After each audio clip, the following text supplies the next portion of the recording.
శ్రీ గురుభ్యో నమః. భక్తులారా, మాఘమాస వ్రతం చేసుకుంటున్నాం మనం.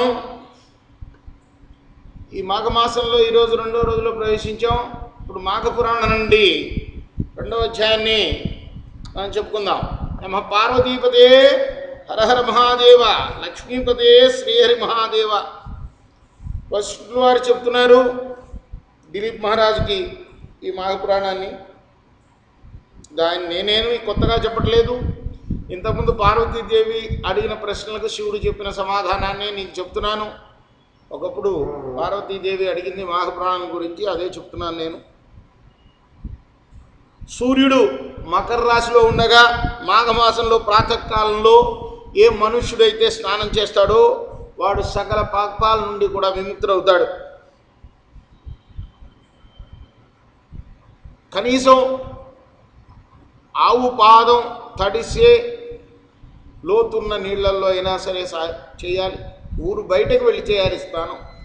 అది కుదరని వాళ్ళు, లేకపోతే ఊరు బయట ఏ ప్రవాహం ఇంట్లో అయినా చన్నీళ్ళ స్నానం చేయాలి. చన్నీళ్ళు కూడా చేయలేని అస్వస్థగా ఉన్నవాళ్ళు వేడి నీళ్ళతో కూడా చేయొచ్చు స్నానం.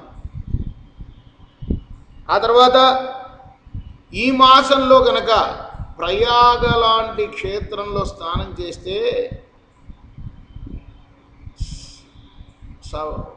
మహాపాతకాలు కూడా, మరి ఎటువంటి మహాపాతకాలు?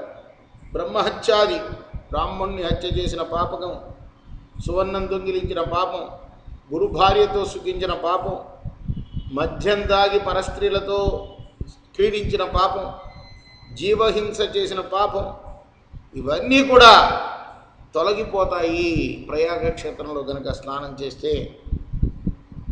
మరి ఏ మానవుడైనా అతడు ఎట్టి కష్టాలు అనుభవిస్తున్నా ఈ మాఘ స్నానం కనుక చేశాడంటే ఆ కష్టాలన్నీ కూడా ఆకాశంలో మేఘాలు విడిపడిపోయినట్టుగా విడిపడి విముక్తులవుతాడు.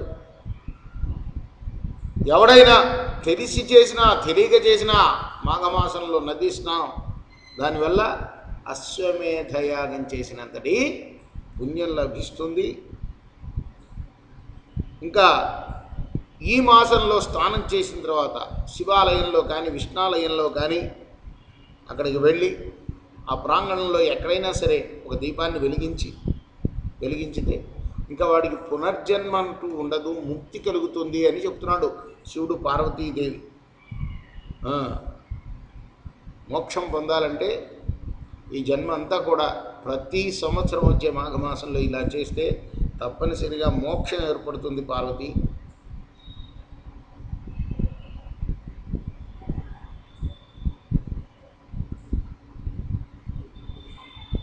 ఈ మాఘమాసంలో ఏ స్త్రీ ఇలా చెయ్యదో అటువంటి స్త్రీ ముఖం చూడటం కూడా దోషమే అని చెప్తారు.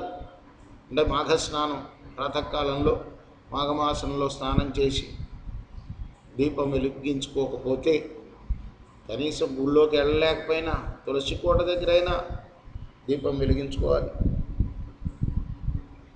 ఏ జాతి వాళ్ళైనా, స్త్రీ అయినా పురుషుడైనా బాలిక అయినా జవ్వని అయినా ఎవరైనా సరే ఈ మాసమంతా నిష్ఠతోటి కనుక ఈ విధంగా మాఘస్నానం చేసి దీపం వెలిగించుకుంటే కోటి యజ్ఞాలు చేసినంత పుణ్యం లభిస్తుంది. కాబట్టి అందరికీ కూడా ఇది శ్రేయోదాయకమైనది.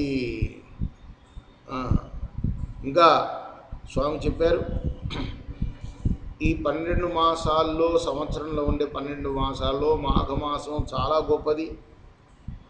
అన్ని దేవతల్లో శ్రీమన్నారాయణుడు ముఖ్యుడు, అన్ని శాస్త్రాల్లో వేదం గొప్పది, అన్ని జాతుల్లో బ్రాహ్మణుడు ముఖ్యుడు, అన్ని మరి పర్వతాల్లో మేరు పర్వతం శ్రేష్టమైనది. కాబట్టి ఈ మాఘమాసంలో, అంటే ఈ లిస్టులో మాఘమాసం కూడా ఉన్నది, మాసాల్లో మాఘమాసం శ్రేష్టమైనది. కాబట్టి స్నానం చేసి ఉదయాన్నే మనుషుడు తనకు పుణ్యం లభిస్తుంది అని గ్రహించాలి. అలా చేయకపోతే పుణ్యాన్ని తన కాళ్ళతోటే తన్నేశాడు అని భావించాలి. ఇక ఏ మనుజుడైనా ఇలా స్నానం చేసేవాళ్ళని అపహాస్యం గనక చేశాడు అంటే వాడికి అన్ని పాపాలు ప్రాప్తిస్తాయి. చేసిన వాడికేమో అన్ని పాపాలు తొలగితే, ఘోరమైన పాపాలు చేసినా అవన్నీ తొలగిపోతే వీడికి సకల పాపాలు ప్రాప్తిస్తాయి. ఎవరైతే అపహాస్యం ఎగతాళి చేస్తారో. ఇక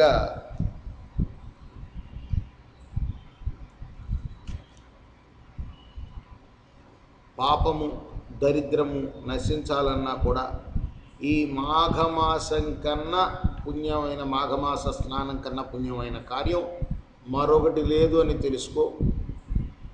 ఈ మాఘమాసంలో బ్రాహ్మణులకు గనక వస్త్రదానం కానీ లేదా దక్షిణ కానీ ఇస్తే ఎంతో పుణ్యం కలుగుతుంది.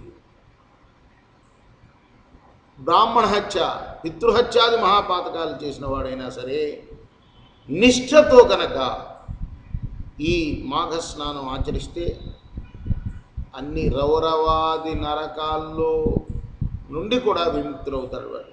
కనుక పార్వతి, మాస స్నానం ఎంతటి ఫలితం ఇస్తుందో చెప్పాను కదా. ఈ రీతిగా ఆచరించుట అందరికీ కూడా శుభప్రదము. నమ పార్వతీపదే. హర హర మహాదేవ. లక్ష్మీపదే. శ్రీహరి మహాదేవ. కృష్ణార్పణమస్తు.